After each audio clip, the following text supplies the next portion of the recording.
Assalamualaikum warahmatullahi wabarakatuh. Halo semuanya, perkenalkan kami dari kelompok 1 TPB 6 akan menampilkan hasil proyek kami dari hukum Bernoulli pada Blindespan.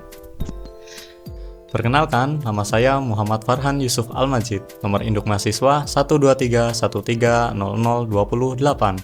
dari Prodi Teknik Elektro. Saya Muhammad Al-Farizi Putra Trivia dengan nomor induk mahasiswa 123130043 dengan program studi Teknik Elektro.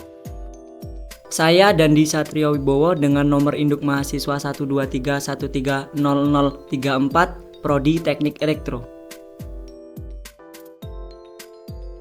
Saya Menita Lestari dengan nomor induk mahasiswa 123130033 dari Prodi Teknik Elektro. Kak Andika Putra dengan nomor induk mahasiswa 123130044 dari program studi Teknik Elektro. Nama saya Ahmad Marufi Sidik dengan nomor induk mahasiswa 123130048 dari Prodi Teknik Elektro. Sesuai namanya, penemu hukum Bernoulli adalah Daniel Bernoulli yang merupakan seorang matematikawan dan fisikawan Swiss. Salah satu pemikirannya yang penting dalam bidang fisika adalah prinsip Bernoulli pada tabung arus yang digunakan untuk pengukuran kecepatan aliran fluida karena tekanan air atau udara. Hukum Bernoulli adalah jumlah energi pada suatu titik di dalam suatu aliran tertutup sama besarnya dengan jumlah energi di suatu titik pada aliran yang sama.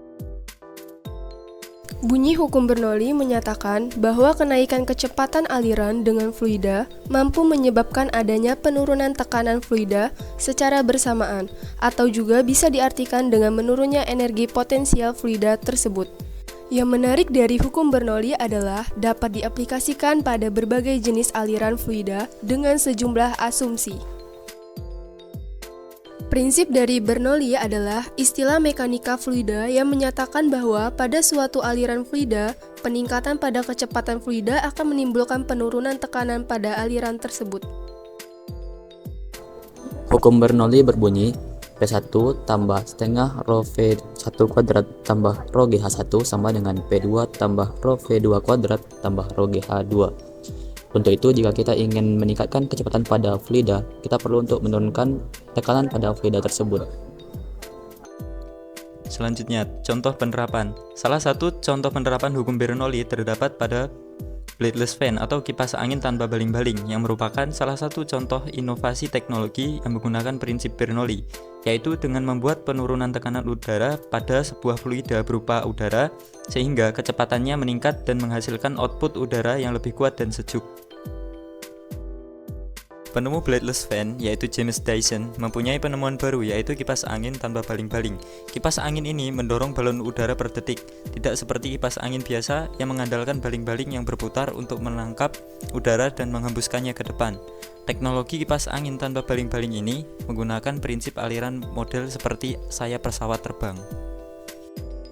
Selanjutnya ada prinsip bladeless fan. Bladeless fan mengikuti hukum fisika Bernoulli karena tekanan udara yang dihasilkan di sekeliling lingkaran lebih tinggi dibandingkan dengan udara yang bergerak.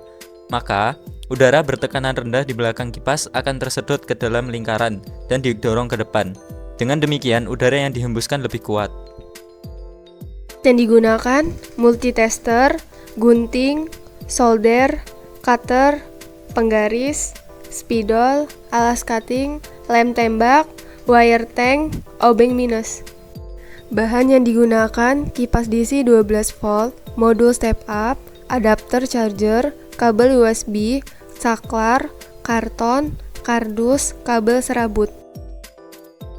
Lem kardus dengan ukuran 12x9 menjadi seperti bentuk jaring-jaring kubus. Kemudian rekatkan kipas DC ke dalam jaring-jaring kubus dan rekatkan jaring-jaring kubus disatukan hingga menjadi bentuk kubus. Solder kabel USB ke input positif dan input negatif pada modul step up. Kemudian solder kabel tembaga ke saklar. Solder kabel tembaga ke output positif dan output negatif pada modul step up. Kelupas kabel input positif dan negatif pada kipas DC menggunakan tang wire dan satukan ke kabel output step up negatif dan positif, yang ada saklarnya positif. Dan bungkus kabel menggunakan solatip anti listrik. Putar trimpot pada modul step up DC hingga mencapai voltase 15 volt.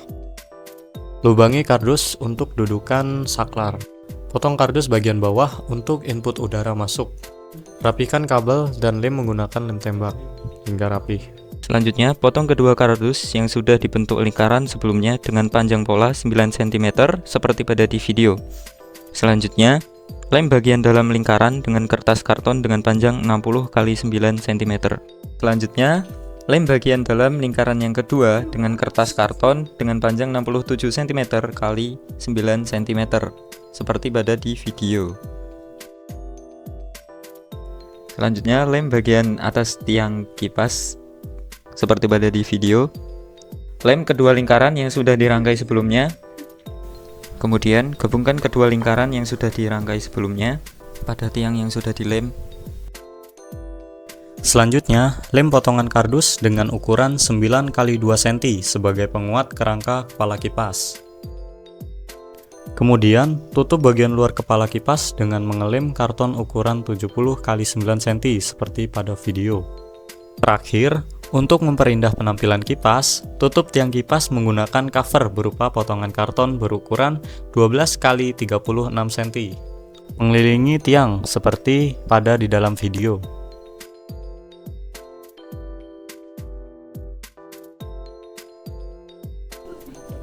Udara yang ada di dalam kipas akan mengalir ke dalam cincin pada kepala kipas. Di bagian cincin kipas terdapat celah yang menjadi tempat keluarnya angin. Pada celah tersebut menggunakan teknologi air multiplier atau pengganda udara.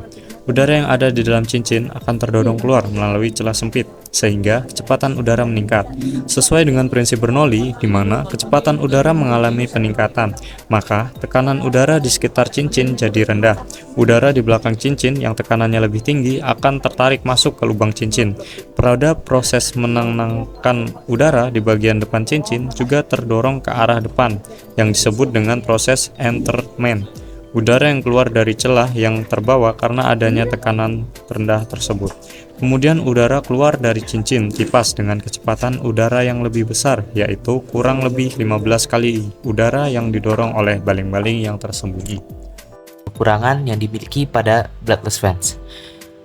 Yang pertama, saya akan membahas tentang kelebihannya terlebih dahulu. Satu, sangat cocok digunakan untuk rumah yang memiliki desain yang modern karena tampilannya yang menarik dan futuristik. Yang kedua, tingkat kebisingannya yang rendah. Yang ketiga, cukup mudah untuk membersihkannya. Yang keempat, sangat aman digunakan karena tidak ada baling-baling yang terlihat. Yang kelima, lebih praktis karena desain yang kecil, minimalis, dan memiliki model yang menarik. Selanjutnya, saya akan menjelaskan tentang kekurangan yang dimiliki oleh bladeless fans.